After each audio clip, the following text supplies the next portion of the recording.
आज की इस वीडियो में हम बात करेंगे श्री हित प्रेमानंद जी महाराज के बारे में। श्री हित प्रेमानंद गोविंद शरण जी महाराज मूल रूप से उत्तर प्रदेश के कानपुर में सरसौल के अखरी गांव के रहने वाले हैं। महाराज जी का जन्म सात्विक ब्राह्मण पांडे परिवार में जन्म हुआ था और उनका असल नाम अनिरुद्ध कुमार पांडे था। दादाजी सन्यासी थे और पिता शंभू पांडे का भी आध्यात्मिक की ओर खासा झुकाव था, लिहाजा बाद में उन्होंने भी सन्यास ले लिया। गोविंद शरण बड़ी कम उम्र से ही चालीसा पाठ करने लगे थे और जब वह 5वीं कक्षा में थे तब वह गीता प्रेस प्रकाशन की श्री सुख सागर पढ़ने लगे थे। वह इस उम्र में जीवन का असल कारण तलाशने लगे थे। उन्होंने तब स्कूल में पढ़ने और भौतिकवादी ज्ञान प्राप्त करने के महत्व पर सवाल उठाया और बताया कि यह कैसे उन्हें अपने लक्ष्यों को प्राप्त करने में मदद करेगा। यही वह समय था जब वह श्री राम जय जय राम और श्री कृष्ण गोविंद हरे मुरारी का जाप करने लगे थे। आधी रात को छोड़ दिया था। घर 9वीं कक्षा में आने पर उन्होंने तय कर लिया था कि वह अब आध्यात्मिक जीवन की ओर बढ़ेंगे, जो कि उन्होंने ईश्वर तक लेकर जाएगा। वह इसके लिए घर त्यागने को भी तैयार थे। उन्होंने इस बारे में मां को भी सूचित किया था। 13 साल की उम्र में तड़के 3 बजे वह अपना घर छोड़कर चले गए थे। उन्होंने अब नैष्ठिक ब्रह्मचर्य शुरू कर दिया था और वह तब आनंद स्वरूप ब्रह्मचारी के नाम से जाने जाते थे। गंगा को मानते हैं। दूसरी मां आगे चलकर उन्होंने सन्यास ले लिया और महावाक्य स्वीकार करने पर उन्हें स्वामी आनंदाश्रम नाम मिला।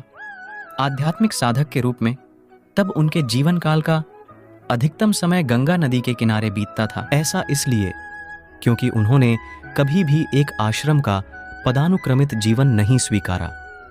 यह वह समय था जब गंगा उनकी दूसरी मां बन चुकी थी और वह तब यूपी में बनारस के 80 घाट से लेकर उत्तराखंड के हरिद्वार में अन्य घाटों तक घूमा करते थे।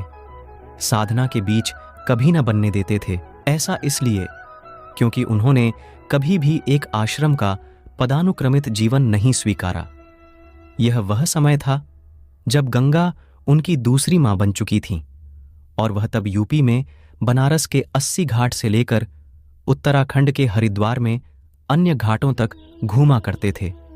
साधना के बीच कभी न बनने देते थे। किसी को अवरोध रोचक बात है कि वह इस दौरान न तो खाने कपड़ों की चिंता करते और न ही मौसम की वजह से परेशान होते थे।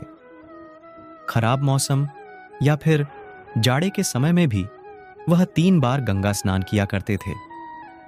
यही नहीं, कहा जाता है कि वह कई दिन तक उपवास पर रहते थे और यह भगवान शिव की ही दया रहती थी कि ठंड में कांपते शरीर के साथ भी परम हर क्षण ब्रह्माकार वृत्ति के ध्यान में पूरी तरह से लीन रहते थे।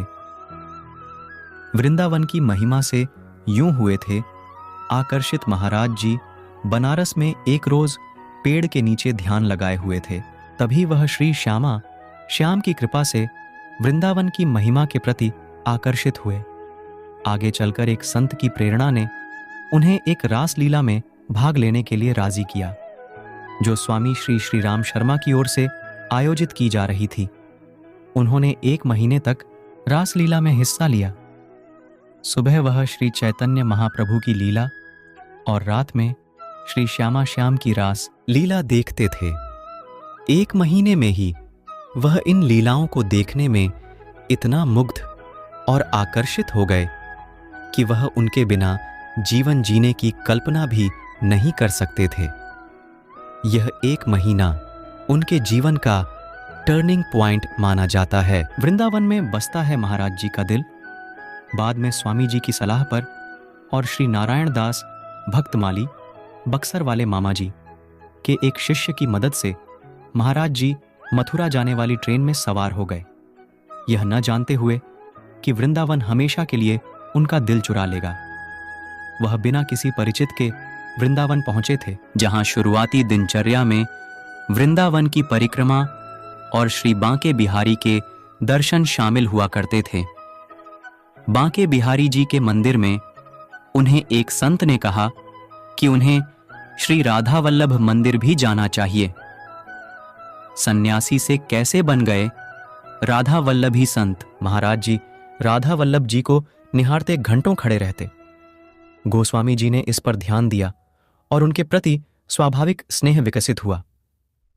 एक दिन पूज्य श्री हित मोहित मारल गोस्वामी ने श्री राधा रस सुधानिधि का एक श्लोक सुनाया, पर महाराज जी संस्कृत में पारंगत होने के बावजूद इसके गहरे अर्थ को समझने में असमर्थ थे। गोस्वामी जी ने तब उन्हें श्री हरिवंश के नाम का जाप करने के लिए प्रोत्साहित किया।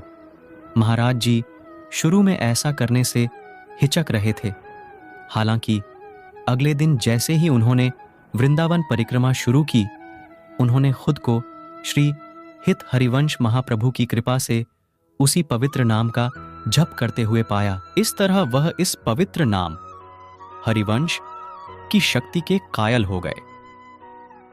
दोस्तों, अगर आपको महाराज जी की बायोग्राफी अच्छी लगी हो तो आप वीडियो को लाइक जरूर